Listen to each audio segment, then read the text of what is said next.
we had an enormous economic recovery, but the minds of people had been so scarred, the memories.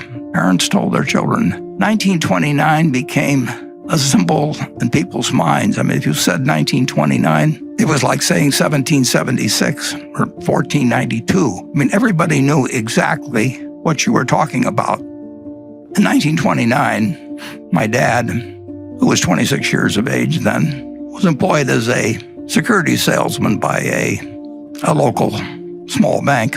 He sold stocks and bonds, but he mostly sold stocks. And when stocks fall 48%, and you were selling them to people a few months ago, you really don't feel like going out and facing those same people. So I think my dad probably elected to do, as they say now, shelter in place, which means stay at home.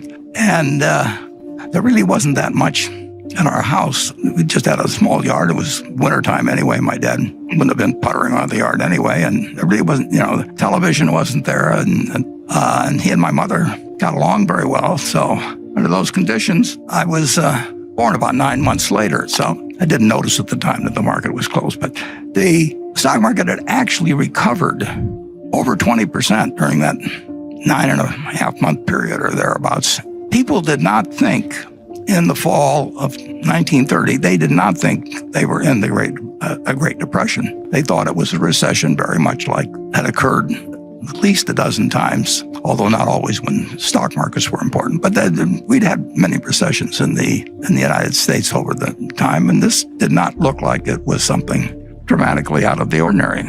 Actually, for about 10 days after my birth, the stock market actually managed to go up all of 1 or 2% there in those 10 days. Well, from that point, the stock market went from level of 240 to 241, which was a noticeable decline because if somebody had given me $1,000 on the day I was born and I'd bought stocks with it and bought the Dow average, my $1,000 would have become $170 in less than 2 years. That is something that none of us ever experienced. That we may have had it with one stock occasionally, but in terms of having a broad range of America marked down 83% in 2 years and marked down 89% of the peak was in September 3rd, 1929, was extraordinary. And in that intervening period, less than 1 year after I was born, just slightly less than 1 year, my dad went to the bank where he worked and had his account. And of course, the bank had a sign on it closed. And so he had no job. He had 2 kids at that point.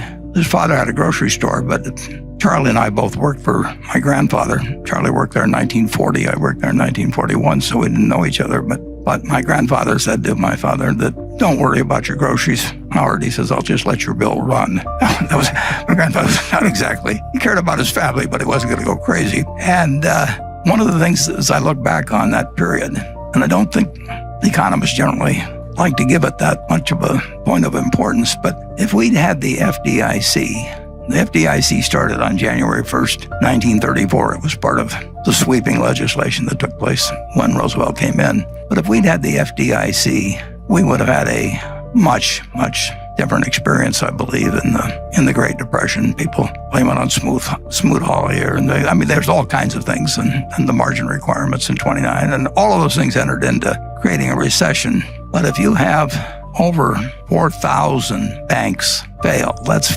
4,000 local experiences where people save and save and save and put their money away, and then someday they reach for it and it's gone. And that happens, in all 48 states, and it happens to your neighbors and it happens to your relatives. It has to have an effect on the psyche that's incredible. So one very, very, very good thing that came out of the Depression, in my view, is the FDIC. And it would have been a somewhat different world, I'm sure, if the bank failures hadn't just rolled across this country, and with people that thought that they were savers found out that they had nothing when they went there, and there was a sign that said closed.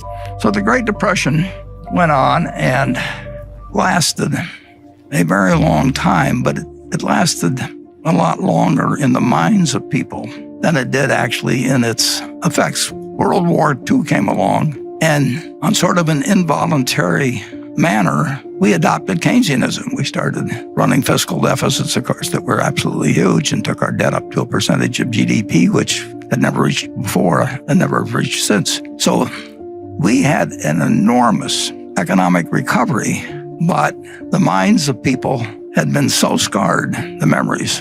Parents told their children. 1929 became a symbol in people's minds. I mean, if you said 1929, it was like saying 1776 or 1492. I mean, everybody knew exactly what you were talking about, and it affected stock prices in a rather remarkable way. It was January 4th of 1951 that the kid who was born on August 30th in 1930 had finished college before the stock market got back to where it was at that earlier time. So take the years from 1920 or 1929 to 1951, and bear in mind that, the country was only 140 years old when this started. That's 20 years out of this amazing 231-year lifetime of our country. That was flat out a time for a long time of no economic growth and no feeling by people in terms about the wealth of the country, about what the American economy was worth, what all these corporations that were doing far, far, far better than they were long ago. But it took all of that time to restore in the market a price level that was equal to what it was when I was born 20 years earlier. So if you think about the fact that we're enduring a few months, and we'll endure many more months, and we don't know how it comes out. And people in the 30s didn't know how it was going to come out, but they endured, persevered, prospered, and the American miracle continued. But it's interesting in that at the start of 1954, the stock market the Dow was only at about 280. And I remember 1954 because it was the best year I ever had in the stock market. The Dow went from 280 or thereabouts at the start of the year to a little over 400 at the end of the year.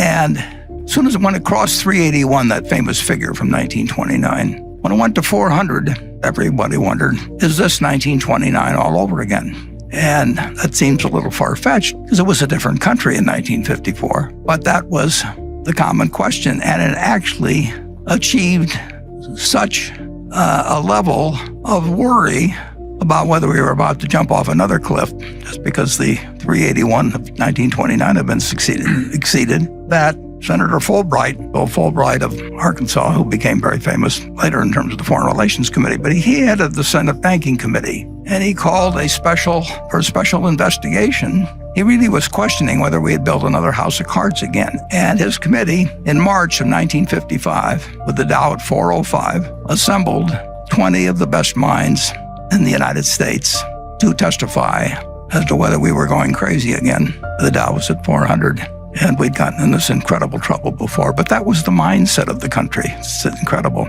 We didn't really believe America was what it was. And my boss, the reason I'm familiar with this, was that I was working in New York for one of the 20 people that was called down to testify.